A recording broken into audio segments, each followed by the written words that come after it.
fait, c'est une balance qui doit être, qui doit être équilibrée, on va dire, entre trois personnes. C'est le pays, c'est la société qui va explorer, etc. Et puis c'est le citoyen, à la fin le consommateur, quoi.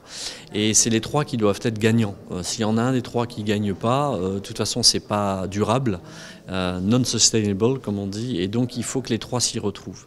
C'est vraiment ça la clé de tout système, on va dire, de taxation. Alors après, il y a plein de manières de le décrire. Aujourd'hui, cette conférence qu'on a eue aujourd'hui, organisée par FPPG à Bucarest, est super intéressante parce qu'elle a montré trois pays, le Danemark, la Norvège et la Grande-Bretagne, qui sont parmi les plus avancés au monde. En Europe, c'est évident, mais au monde, certainement aussi, en termes de oil and gas, de production oil and gas et d'exploration et production oil and gas. Et les trois, vous avez vu, ont des solutions différentes, en fait. C'est super intéressant. Chacun a adapté d'abord au contexte local, contexte géologique, contexte de société, contexte de supply chain, mais aussi aux volontés des États de taxer plus au niveau du volume, plus au niveau de la participation de l'État directement dans la joint venture via une société, ou plus en termes de special, d'un tax rate, d'un taux d'imposition qui soit spécialement adapté à l'industrie pétrolière en plus du corporate tax, de taxe sur les sociétés.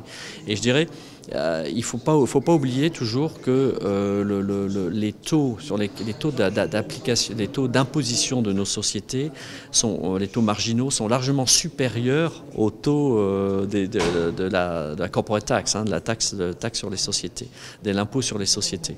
Et ça, c'est quelque chose qu'on oublie souvent, et les gens nous disent: oui, vous, les pétroliers et les gaziers, vous faites beaucoup d'argent parce que vous n'êtes pas beaucoup imposés. C'est complètement faux. On est beaucoup plus imposés, vous l'avez entendu aujourd'hui, le taux marginal, par exemple,